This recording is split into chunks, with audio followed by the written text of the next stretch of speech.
Time ನೋಡ್ರೆ 10 ಗಂಟೆ ಆಯಿತು. ಇವ್ನು ನೋಡ್ರೆ ಇನ್ನೂ ಮಲಗಿದ್ದಾನೆ. ಮನೆ ಬೇರೆ ಶಿಫ್ಟ್ ಮಾಡಬೇಕು, ಹೋಗಿ ಎಬ್ರಿಸೋಣ. ಮನೆ ಶಿಫ್ಟ್ ಮಾಡಬೇಕು ಅನ್ನೋ ಜವಾಬ್ದಾರಿನೇ ಇಲ್ಲ ಏನ್ರಿ? ಸ್ವಲ್ಪ ಎದೊಳ್ತೀರಾ? ಮನೆ ಶಿಫ್ಟ್ ಮಾಡಬೇಕು ಅನ್ನೋ ಸಣ್ಣ ಜವಾಬ್ದಾರಿ ಕೂಡ ಇಲ್ವಲ್ಲ ನಿಮಗೆ? ಎದೊಳ್ರಿ. ನಿದ್ದೆ ಬರ್ತೈತಿ, ಇನ್ನೂ ಸ್ವಲ್ಪ ಹೊತ್ತು ಮಲ್ಕೊಂಡು ಎದ್ದಳ್ತೀನಿ, ಹೋಗು. ಮನೆ ಶಿಫ್ಟ್ ಮಾಡಬೇಕು ಅಂದ್ರೆ ನಿಮ್ದು ಯಾವಾಗಲೂ ಇದ್ದಿದ್ದೆ. ಅಯ್ಯೋ, ಟೈಮ್ ನೋಡ್ರೆ 12 ಗಂಟೆ ಆಯ್ತು. ಇವ್ನು ಇನ್ನೂ ಎದ್ದಿಲ್ಲ. ಏನ್ರಿ ಇವತ್ತೇ ಮನೆ ಶಿಫ್ಟ್ ಮಾಡ್ಬೇಕು ಅನ್ಕೊಂಡಿದ್ದೀರಾ ಏನೋ? ನಾನು ಡೈಲಿ ಡ್ಯೂಟಿಗೆ ಹೋಗ್ಬಂದು ಕಷ್ಟ ಬಿದ್ದು ಸಾಯ್ತಿರ್ತೀನಿ. ಇವತ್ತೊಂದಿನ ಮಲ್ಗಕ್ ಬಿಡಲ್ಲ. ಎದಕ್ಕೆ ಮಾಡ್ತೀವಿ? ಮಲ್ಗ್ತೀವಿ ಹೋಗ್ ನಾನು.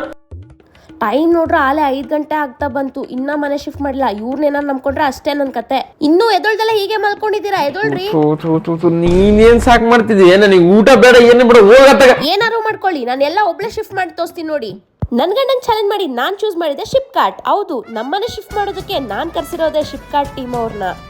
ಐಟಮ್ಸ್ಗಳಿವೆ, ಏನು ಡ್ಯಾಮೇಜ್ ಆಗಬಾರ್ದು, ಹಾಗೆ ಬೇಗನೆ ಶಿಫ್ಟ್ ಮಾಡಬೇಕು ಅಂತ. ನಿಮಗೆ ಇಲ್ಲೊಂದಿದೆ ಅದ್ಭುತವಾದ ಸೊಲ್ಯೂಷನ್, ಅದೇ ಶಿಫ್ಟ್ಕಾರ್ಟ್. ಶಿಫ್ಟ್ಕಾರ್ಟ್ ಅವರು ನಿಮ್ಮನ್ನ ಬೇಗನೆ ಶಿಫ್ಟ್ ಮಾಡಿ ಕೊಡ್ತಾರೆ. 20 years ಎಕ್ಸ್ಪೀರಿಯನ್ಸ್ ಇರೋ ಶಿಫ್ಟ್ಕಾರ್ಟ್ ಟೀಮ್ ಅವರು ಅವ್ರದೇ ಆದ ಟೀಮ್ ನ ಇಟ್ಕೊಂಡು, ಹಾಗೆ ಅವ್ರದೇ ಆದ ಗಾಡಿ ಇಟ್ಕೊಂಡು ಕಂಪ್ಲೀಟ್ ಸರ್ವಿಸ್ ನ ಪ್ರೊವೈಡ್ ಮಾಡ್ತಾರೆ.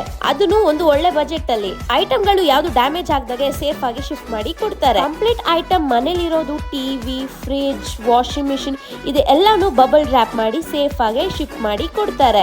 ನೀವು ಸ್ಕ್ರೀನ್ ಮೇಲೆ ಕಾಣಿಸ್ತಿರೋ ನಂಬರ್ಗೆ ಕಾಲ್ ಮಾಡಿ ಬುಕ್ ಮಾಡ್ಕೊಂಡ್ರೆ ಸಾಕು. ಹಾಗೇನೆ ಬ್ಯಾಂಗ್ಳೂರಲ್ಲೇ ಆಲ್ ಓವರ್ ಇಂಡಿಯಾ ಇವ್ರ ಬ್ರಾಂಚಸ್ ಇದೆ. ಮತ್ ಇನ್ಯಾಕ್ ವೇಟ್ ಮಾಡ್ತಿದ್ದೀರಾ? ನೀವು ಕೂಡ ಮನೆ ಶಿಫ್ಟ್ ಮಾಡ್ಬೇಕಾ? ಹಾಗಿದ್ರೆ ಹಿಂದೆ ಹೋಗಿ ಸ್ಕ್ರೀನ್ ಮೇಲೆ ಕಾಣಿಸ್ತಿರೋ ನಂಬರ್ಗೆ ಕಾಲ್ ಮಾಡಿ ಹಾಗೇನೆ ಬುಕ್ ಮಾಡ್ಕೊಳ್ಳಿ. Thank you.